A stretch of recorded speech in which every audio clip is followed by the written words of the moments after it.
قرآن وہ کتاب ہے جو در سے انقلاب ہے، سمجھ کے گر کوئی پڑھے تو نور علی نور ہے۔ قرآن ساؤنڈ چینل کے سبھی ناظرین کو میری طرف سے السلام علیکم۔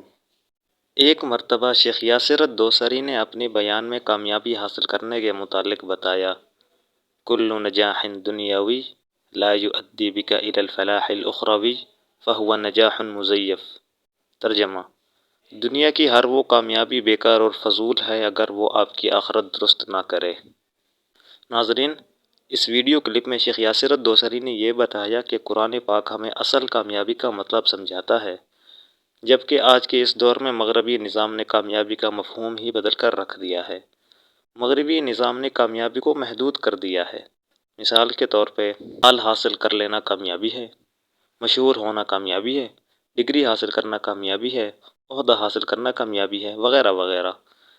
دیکھیں، اس میں کوئی شک نہیں کہ مال، شہرت، ڈگری اور عہدہ وغیرہ حاصل کرنا کامیابی ہے، لیکن سوال یہ ہے کہ صرف ان چیزوں کو ہی حاصل کرنا کامیابی ہے کیا؟ بالکل نہیں، کامیابی تو بہت بڑی وسیع ہے، جس کے بارے میں قرآن پاک میں آتا ہے، فَمَنْ زُحْزِحَ عَنِ النَّارِ وَأُدْخِلَ الْجَنَّةَ فَقَدْ فَازَ۔ ترجمہ اس کا یہ ہے کہ جو جہنم کی آگ سے بچ گیا اور جنت میں داخل ہو گیا، وہی شخص کامیاب ہوا۔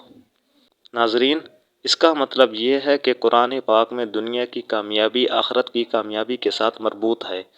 اس لیے تو شیخ یاسر الدوسری نے ایک بہت اچھا فارمولہ دیا ہے، اس کو میں نے ویڈیو کے شروع میں آپ کے سامنے رکھا تھا کہ کل نجاح دنیاوی لا یؤدی بک الی الفلاح الاخروی فہو نجاح مزیف، یعنی کہ دنیا کی ہر وہ کامیابی بیکار اور فضول ہے اگر وہ آپ کی آخرت درست نہ کرے۔ آج کل سوشل میڈیا میں فضول قسم کے لوگ ہیرو بنے ہوئے ہیں اور لوگ ان جیسوں کو کامیاب سمجھتے ہیں۔ انا للہ و انا الیہ راجعون۔ ناظرین، اگر آپ کو یہ ویڈیو کلپ عربی زبان میں یعنی کہ شیخ یاسر الدوسری کا اصل بیان چاہیے تو یہ سکرین پر میرا ذاتی واٹس ایپ نمبر ہے، آپ مجھ سے رابطہ کر سکتے ہیں۔ باقی میں اس ویڈیو میں آپ کو یہ ویڈیو نہیں دکھا رہا ہوں کیونکہ پھر کاپی رائٹ آ سکتا ہے، جس کی وجہ سے میرے چینل کو خطرہ ہو جائے گا۔ اگر آپ کو میری یہ ویڈیو اچھی لگی ہو تو چینل کو سبسکرائب کرنا نہ بھولیں۔ جزاکم اللہ خیرہ۔